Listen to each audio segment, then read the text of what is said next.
Did you know that you can raise 100,000 within the remaining period of the year? You can either join our 52-week saving challenge or create your own saving habit that will enable you to save 2,500 shillings per week to be able to achieve the goal of raising 100,000 plus a few shillings by the end of 2026. In today's episode, I'm going to share how the 52-week saving challenge works, how you can actualize your goal of achieving 100,000 by the end of the year. By the way, this video was a request by someone who told me, you have told us to invest 100,000 in the Kuza Momentum Special Fund, but how do we raise the money if you don't already have the funds? Remember, you are only going to investments after having an emergency fund, number one, and also embracing risks associated with investing. Before then, don't invest. And of course, get to understand what the investment is all about. 360. No guesses, no being overwhelmed, just simply sit down and understand an investment end to end before you get into it. And of course, I'm also going to share how to keep going and not quit halfway. If you're an OG of the TMG circle, you have now mastered the art of saving, because we started in July 2025 with the 30-week saving challenge that ended in December, and we started the 52-week saving challenge. So by now, you should be consistent and disciplined in saving. If you're not, you still have a chance. Keep going, keep pushing, and I'm sure one way or the other you'll be able to achieve, as long as you have the will and you're making effort. Hello good people, Jessie is my name, and this is the Money and Growth Circle, where we are working towards financial peace and ultimately financial freedom. If this is your kind of content, you can consider joining the circle. Let's get to the video. I start by explaining what the ongoing 52-week saving challenge is all about. Number one, we are saving capital for a long-term investment. Please note, in our previous challenge, we already saved for emergency fund. Unless you missed that one and you're doing this one, you can continue with the emergency fund. But the goal of this particular challenge is to create capital for a long-term investment. And of course, like I've said as we started this video, someone told me, you have told us that you can invest in the Kuza Momentum Special Fund, but you didn't guide us on how to raise the money. So let's now get to raising the money. Number one, you have to be committed and consistent in saving, and you already have set that goal of raising 100,000 by the end of the year. Whether you started from the beginning or you're joining us now, you can still be able to achieve it. If you're joining us now, then you need to start saving around 2,500 Kenya shillings per week to be able to achieve the 100,000 goal. And once you hit that goal, you'll be able to put it in the Kuza Momentum Special Fund. So you know you can raise the funds. And what you need is to be dedicated. 2,500 per week translates to about 10,000 for someone who is paid monthly. Okay? So you set aside 2,500 every week. By the end of the challenge, which is in December, if you want to save more, it is okay. Remember, it is capital. So 100,000 is just the beginning of the capital growth. We want to do more. So by the end of December, we will be able to maybe go to 200 or more, just like that, gradually. Okay? So you need to be saving 2,500 per week. And we said you're saving this money not in your piggy bank, not in any other place, but in a money market fund. We have partnered with Kuza Asset Management and Etika Capital to bring you the options. of opening a money market fund, and if possible you should open at Kuza so that by the end of the 12 months you convert it to a special fund. But I'm not restricting to Kuza, you can still open Etika. Etika has a minimum investment in the special fund of 250,000 and all the others. So I'm being realistic when I talk about the Kuza Momentum Fund only being the one with the lowest minimum entry investment of 100,000. The rest start from 250,000. So I'm not being biased or preferring Kuza. I'm just being real with what is available at the moment. Maybe the others will come down, but for now, Kuza gives you the minimum of 100,000. So the next thing you need to do is automate your savings. Place a standing order from your bank to the money market fund so that you keep the discipline. If you keep saying that every month you're going to plan or you're going to send, at some point you may get tempted not to send. But if you place a standing order, you'll make sure it doesn't bounce. So who does the 52-week saving challenge cater for? For purposes of this video, we are targeting a goal of 100,000. Someone who has been struggling to save with no success and they are now determined to change the narrative. Someone who has not saved their emergency fund and would like to create one. And obviously, someone who has saved their emergency fund and they are now ready to embrace some level of risk by investing and diversifying their investment. So why do most people fail in the saving challenges? One is because people don't take saving challenge. They feel like you're denying yourself. I don't know why people have that feeling. Let me know in the comment section whether you feel the same way. Don't you think about tomorrow and you're just thinking of what you're denying yourself? The rule is at least 10% of your income from all sources should go to savings and investment. The second reason is the things that arise in the course of the period of your saving. Talk about school fees, talk about the festivities like the Easter, which is about a week or so away. Emergencies, you don't already have an emergency fund. There are so many things that come in between you and your saving. And also saving without a purpose, which makes you get temptation to spend the little you have saved, or the mentality that it is too little for you to be saving. Basically, if you look at what sabotages your saving, it is yourself. You have issues against saving. You feel like it's for the poor. You feel it is like, why should I deny myself when I work so hard? You feel like you're just looking for excuses basically, and that is why you're not able to save and ultimately be able to invest. Because if you cannot save, truly you cannot be able to invest.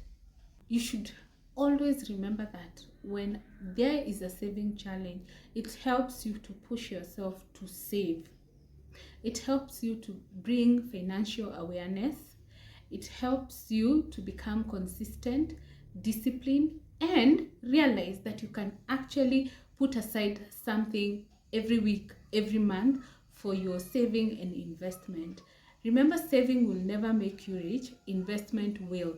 But if you cannot save such that you're able to save your emergency fund, then definitely you will not be able to invest, because all the emergencies will come and sweep what you have or keep you deep dive into debt.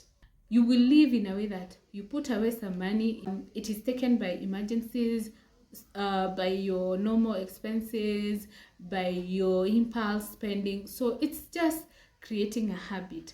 Remember, your first step to your investment journey is being good in saving so that you can have an emergency fund and then take the next step to be able to start investing. You cannot start investing if you don't have an emergency fund.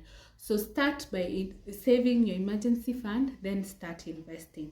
So, like I said, most of the members of the Money and Growth Circle have been consistent in saving. So I know a good number have been able to save for their emergency fund, and now we are focusing on saving that capital to start your next investment.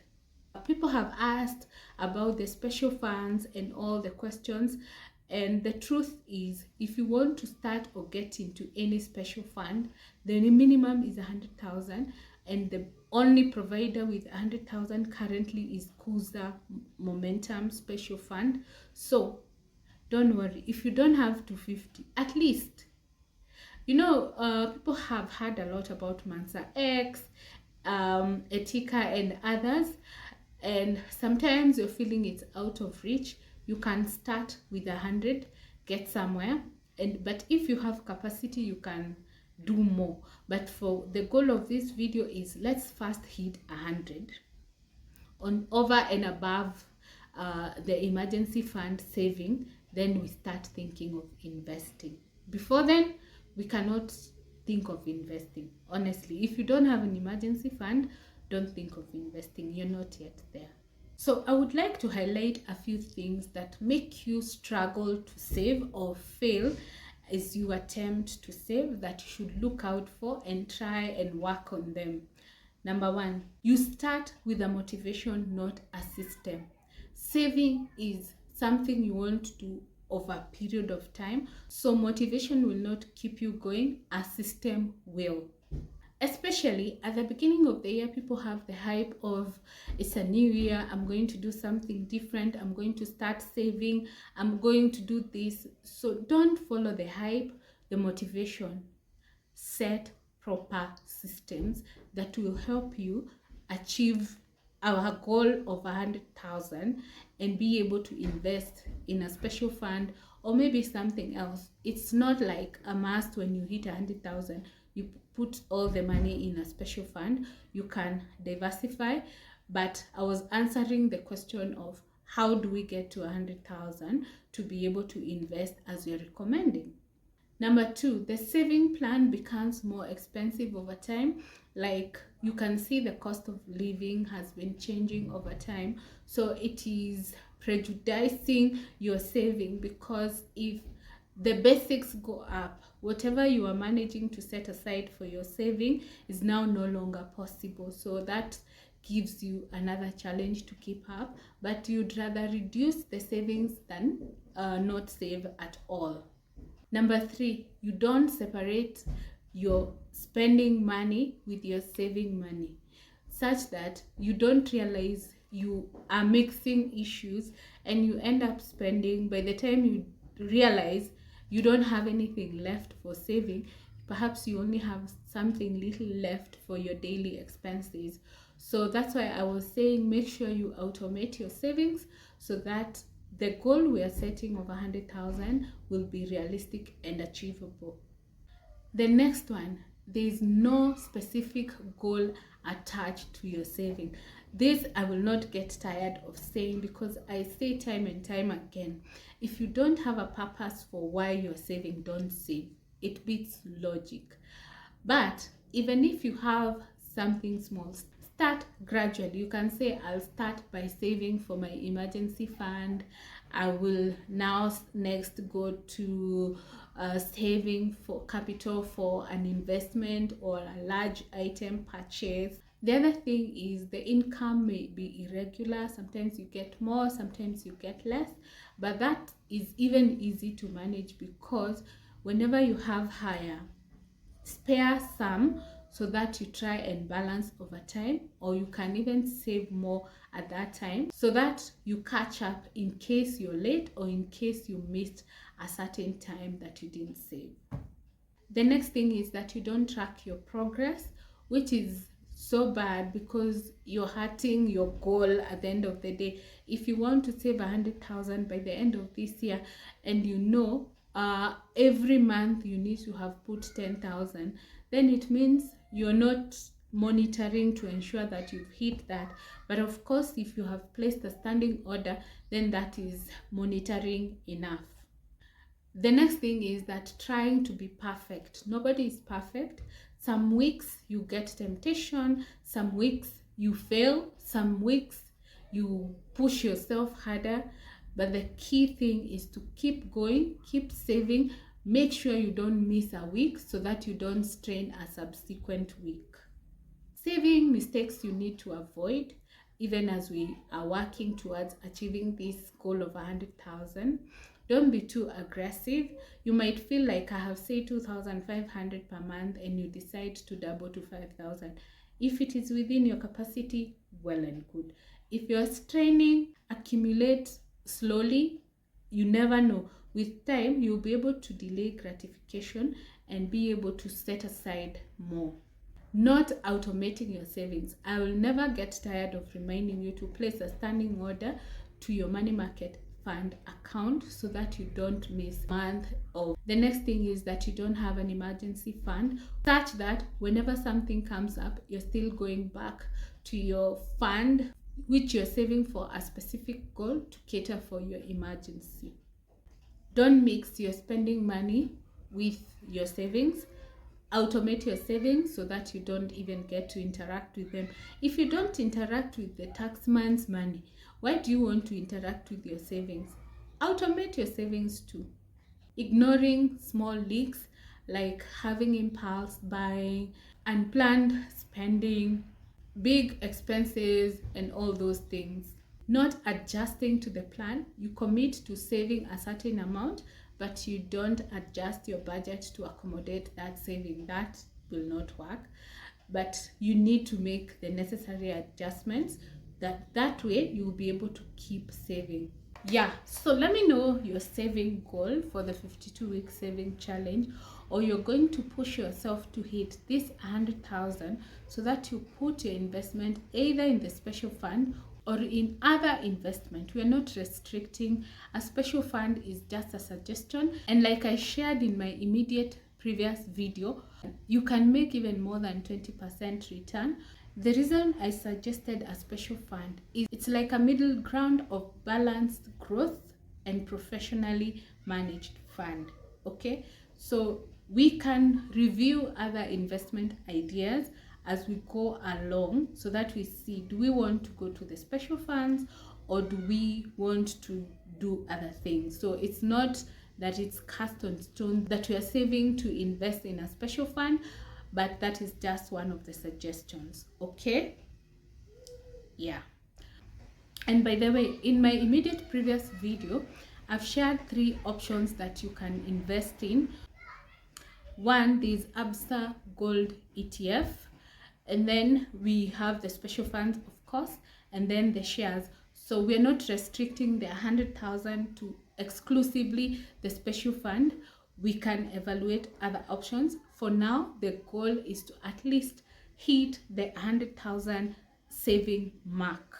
Okay, thank you so much for watching this video. If you're new, kindly consider subscribing. If you're returning, thank you so much for always coming back to watch our videos. Drop any comments, feedback, any future topics you would like us to discuss, and we'll definitely share. Yeah, see you on the next one. Bye.